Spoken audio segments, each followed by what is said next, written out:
The Word of God tells us in Ecclesiastes 3, "To everything there is a season, and a time to every purpose under the heaven, a time to plant and a time to pluck up that which is planted." What illustration can I use to tell the Riverbend story? Mark 4 asks, "With what comparison shall we compare it? It is like a grain of mustard seed, though one of the smallest of seeds grows to become one of the largest of plants with long branches." There was a saying that when some folks came to California from other states, they forgot their religion as soon as they crossed the Rockies. For a little while, will you join me in turning back the hands of time to a century ago? Take a stroll down memory lane to prove that saying wrong. According to the Church History Book on page 2, in the year 1900, a parcel of land known as the Laguna de Tachi land grant was opened for settlement. Of this, the northeast portion lies 2 miles south of Kingsburg. Settlers came from the Midwest. Among them was C.W. McKinley with his family from Dakota Country, the Heilmans, the Gottlieb Finks from Kansas, the Phillips from Missouri, and others with familiar names: Pearson, Ratliff, Kaiser, Swanson, Estabrook, Olson, Case, Hurley. By 1903, enough people had settled the area to warrant the need of a school, so the Riverbend School District was formed. This souvenir program dates back to 1903-1904, giving the names of the trustees and students. Since churches were several miles away at Traver, Kings River, and in Kingsburg, a group of concerned pioneers felt it was important to have religious services in the community. Using the schoolhouse to accommodate the 4 classes, the older folks, the young people divided into boys in one corner, the girls in another corner, and the younger children, a Sunday school was organized in 1905. The Reverend Albert Orr, the Methodist pastor at Kings River Church, was instrumental in the organization of the Riverbend Methodist Episcopal Church, and afternoon services were held by him in the original part of the school building before a larger area was added. A year later, Alfred Hughes was appointed to serve Riverbend and Traver. He helped the young people establish a young people's group, then called the Epworth League. Otto Fink was the first president. Since there were no Sunday evening church services, everyone, the young couples, married couples, and older folks, attended league meetings at 6:30 p.m. Some of the charter members were Levi Pearson, Edith McKinley, Arda, Hubert, Wasco, and Rhett Ratliff, Florence Myers, Otto, Ella, Lily, and Albert and Anna Fink, whose wedding had just taken place. The usual romancing and courting went on, as young people were squeezed into the narrow desk streets of the schoolhouse. Within a short period of time, Levi Pearson married Edith McKinley, Oscar Stokes chose Lily Fink for his bride, Otto Fink and Florence Myers were married. Even the minister took a bride. Alfred Hughes claimed Arda Ratliff as his wife, and soon they were off to a new assignment. Some of the charter members remained in the league until their children were old enough to take charge. In 1914, Ella Fink was elected secretary of the District Epworth League organization. The 1920 charter reads President Levi Pearson, first vice president Otto Fink, second vice president Edith Pearson. Now the ladies were not to be outdone by the youth, and what organized body can manage without them? Thus the Ladies' Aid became a part of the Riverbend Church in 1907, with Mrs. J.S. Estabrook as president. Ladies' Aid, their name is derived from their mission. The ladies aided the local church and needy in the community with funds collected from teas and election dinners according to the early records of that organization.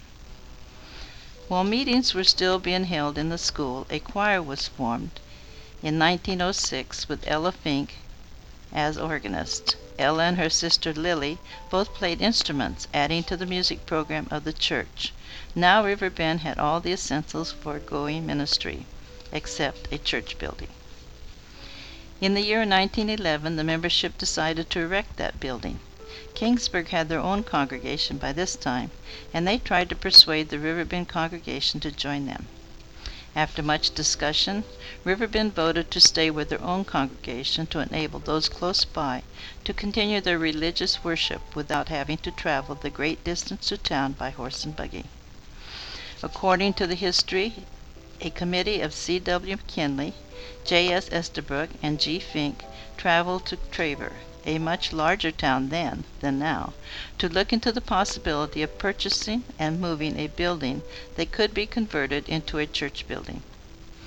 After considering the expense of moving and remodeling, they decided to come home and build their own building. A half-acre was acquired from the Levi Pearsons, and work was begun with Emil Swanson, a member of the congregation, as head carpenter. Albert Fink was among the men of the church and community who donated their labor to build the church. O.L. Stokes built the chimney, and later the one in the parsonage. The original pulpit furniture was built by Emil Swanson and was used until replaced by the WSCS in 1959.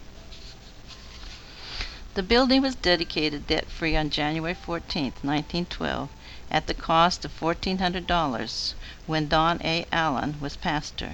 The pastor that reported to the quarterly conference in July 1913.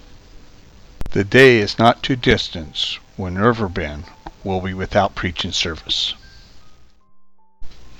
Inside the building, 2 Sunday school rooms were built across the back of the auditorium. The history book records show membership was close to 40, with many small children.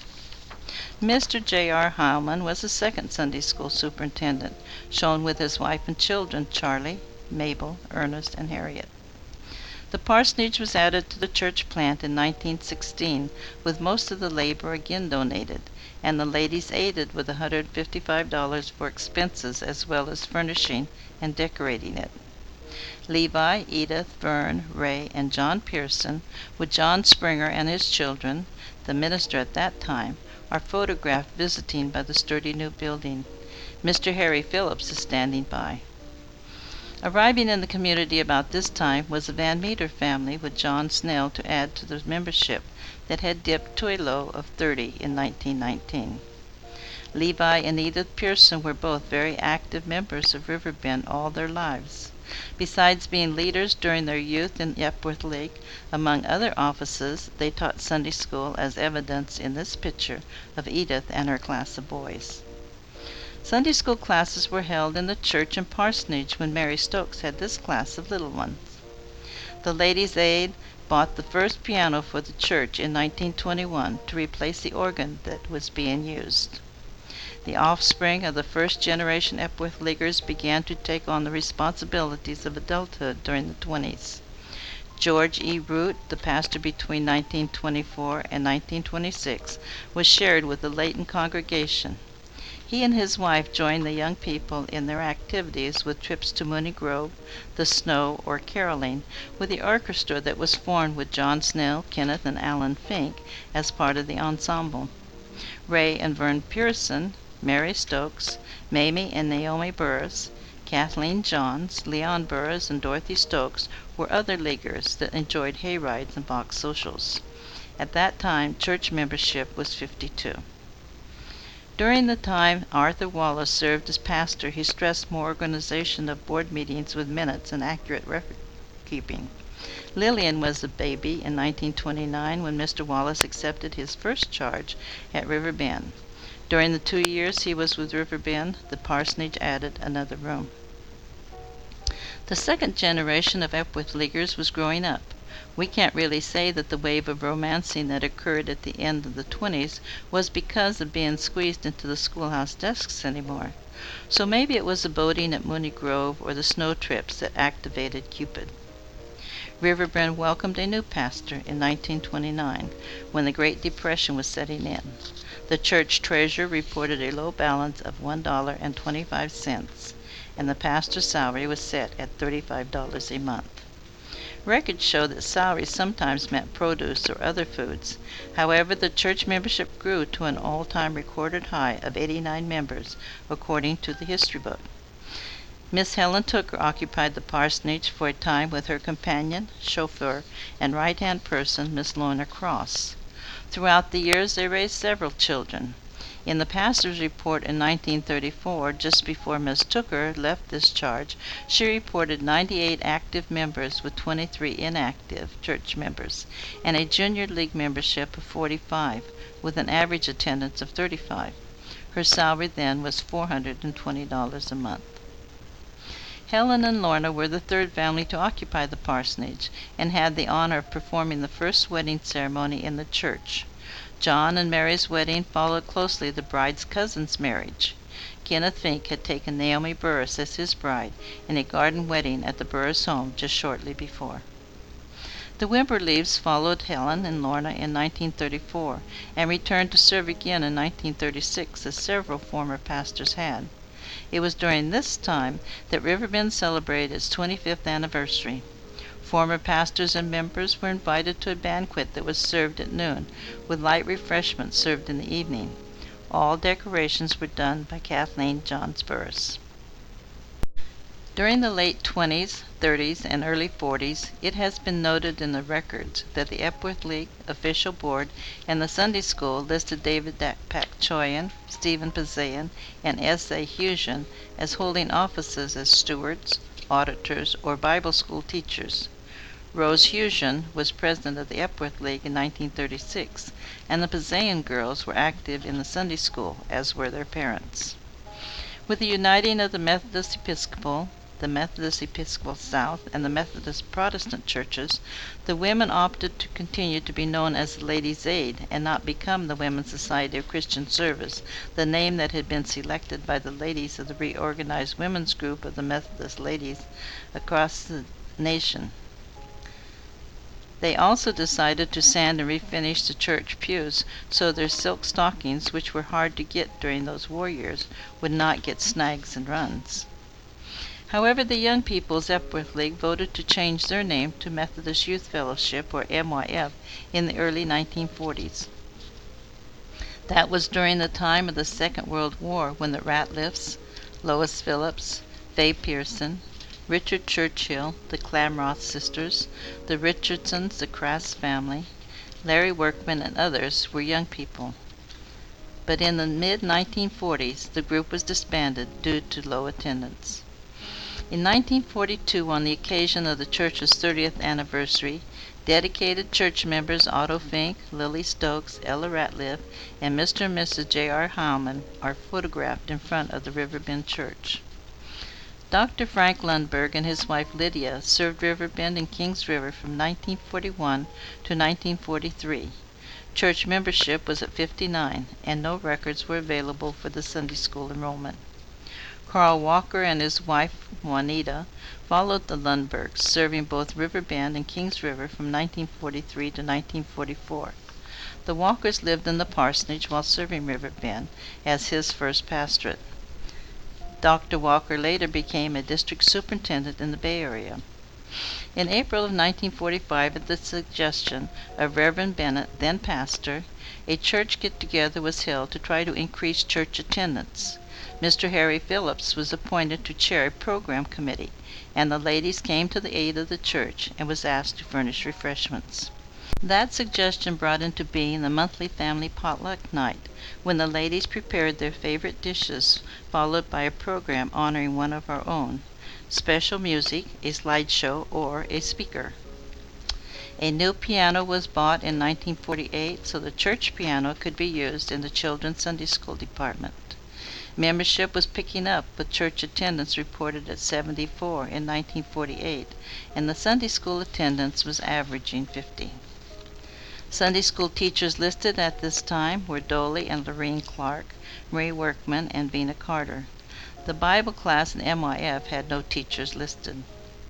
The Ladies' Aid, in making money to help the church meet the conference benevolences, sponsored a turkey dinner in the fall of 1949, while Reverend Lundberg was serving the congregation for his second time from 1945 to 1951. This was the first step toward another tradition. For the next year, it was decided to have a potluck dinner and take a love offering, creating a harvest festival, which over the years has become the major source of income for the church.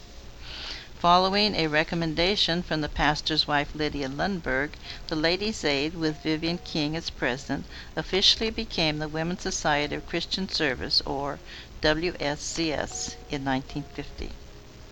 As had been the custom in the past, the ladies continued to have money-making projects such as bake sales, come-as-you-are breakfasts, rummage sales, arranging bridal and baby showers, farewell parties, and receptions.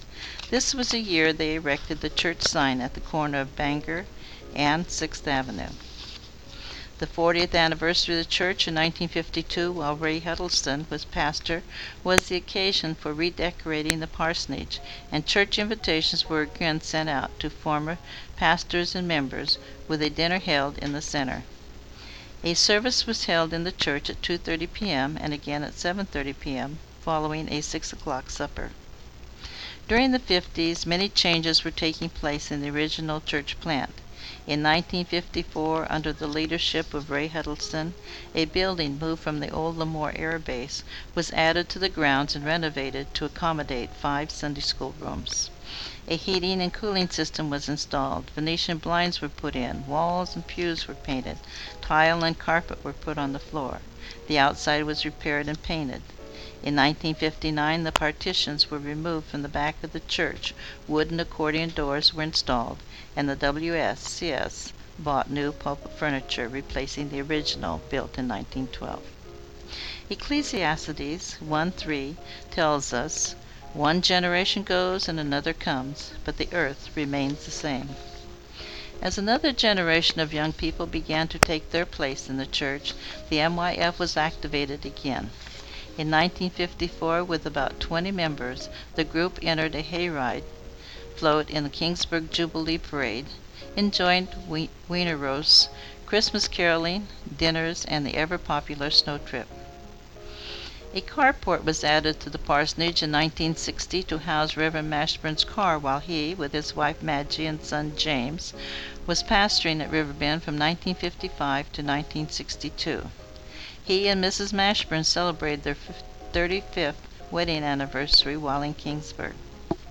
The MYF was still quite active in the early 60s, meeting in homes, having progressive dinners, and the popular snow trip. The highlight of their year was their annual banquet, a real dress-up affair. The adult Bible school class took a page from the youth getting together for dinner at the home of Victor Vornkamp, and at times they too enjoyed the snow. 1961 found the WSCS up to their old tricks again, and caught a few ladies in robes for a come-as-you-are breakfast. They quickly recovered their composure, applied their makeup, fixed their hair, and looked very proper for a baby shower in the home of Vina Carter. It was an extra special occasion when these 4 couples, the Harry Phillips, Levi and Edith Pearson, the Oscar Stokes, and Otto and Flora Fink, all having been actively dedicated to working in the church for their 50 years of marriage, were honored with a potluck dinner at the center. The 50th anniversary of the church was celebrated in 1962, again inviting former pastors and members. A series of pantomime scenes of the past was part of the program, and the turnout was overwhelming.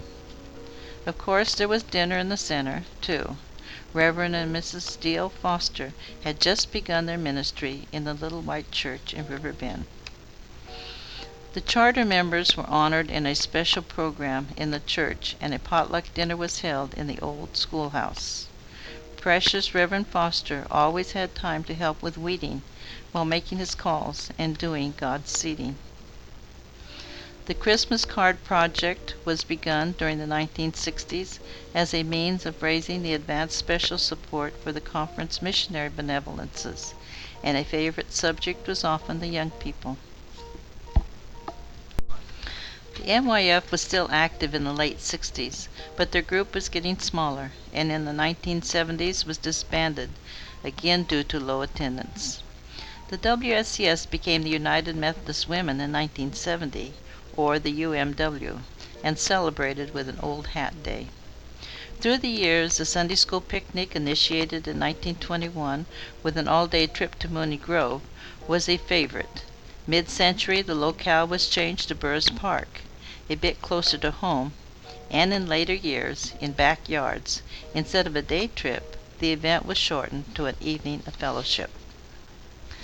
The surviving charter members of the church were honored at a potluck dinner in 1972 in recognition of the 60th anniversary of the church and their continuous attendance all those 60 years. Flora Fink, Eva Hurley, Josie Phillips, Nellie Kaiser, Ella Ratliff, and Edith Pearson. Riverbend celebrated its 75th anniversary in November of 1985 in the old schoolhouse with another open invitation to past pastors and members. The church's young people served a tri-tip dinner catered by the Riverbend Grange to more than 150 attendees. A program followed honoring the members that had been in the church the longest time. Membership had dropped to 23 members.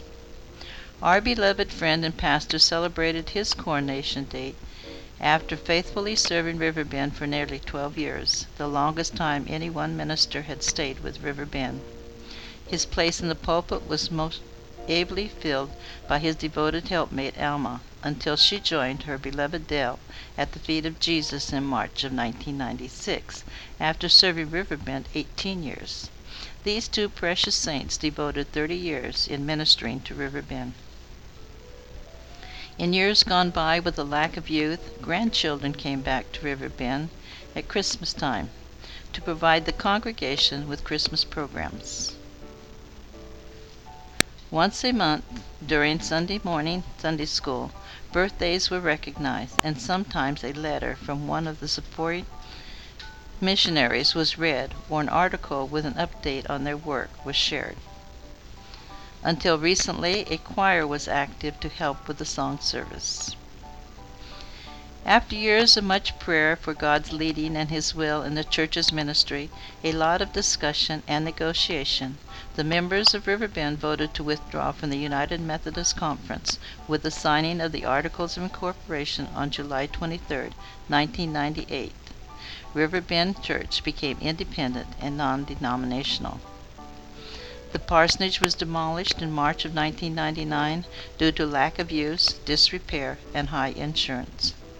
At the turn of the century, the congregation voted to do some much-needed maintenance on the buildings.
During the ministry of Riverbend, missions has always been its priority.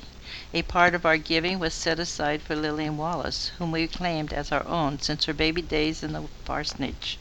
She served in India all her adult life.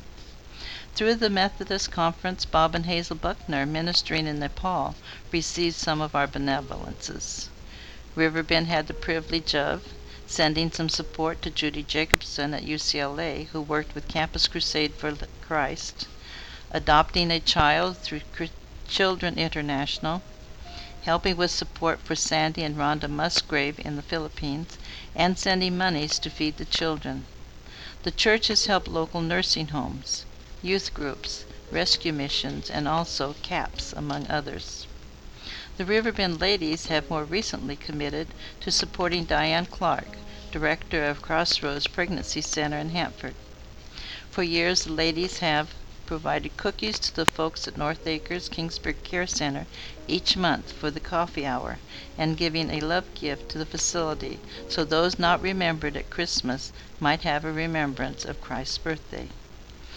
Called on the shut-ins with a gift, especially at Christmas, have been guests for lunch, treated themselves to lunch, and enjoyed Christmas dinner meetings. Riverbend Church has witnessed baptisms, baby dedications, memorial services, and weddings.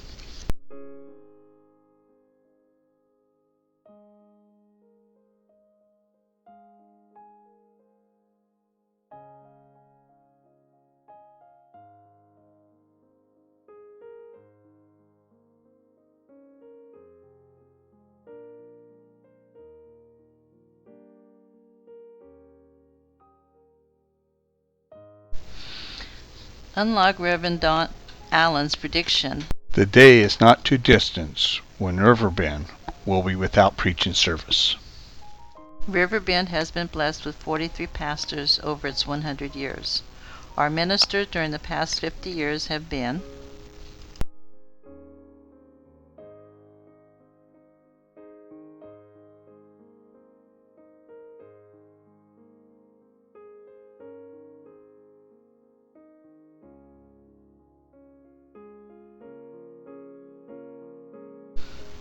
Richard Nagel returned to fill the pulpit again in 1998 until an accident prevented him from continuing his ministry to Riverbend.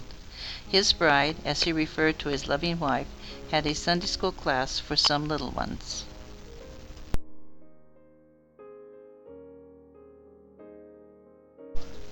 Since the untimely death of Jack Asbury in August of 2008, Larry Workman has graciously taken charge of ministering to the waning little group of worshipers who are prayerfully concerned for the future of the little white church in Riverbend. At the invitation of the Board of Directors of the Kingsburg Historical Park, the members of Riverbend are striving to preserve the building by raising funds to have it moved to the park in Kingsburg. A stroll down memory lane while turning back the hands of time? What tribute do we give for the faith of our devoted forefathers who saw a need and filled that need as God led? What started out in a little one-room schoolhouse has become quite a page in history. To remember is indeed a gift, and it would be most gratifying if we could personally thank these dear ones for their part in the nurturing of Riverbend. Since that is not now possible, please accept this thanks to each of you for being a part of yesterday and for sharing today with us. Your presence here today is a testimony to the parable of that mustard seed, that the smallest of seeds can grow and spread. We don't know what the future of the Riverbend Church may be any more than those dear folks who began this ministry a century ago with the faith of that tiny seed. Yet the vision for Riverbend Church remains, to offer a place of worship for all who choose to come, and to be a place of refuge to those in need. The church building stands as a symbol of the faith and dedicated labor of our ancestors, but above all, the faithfulness of God.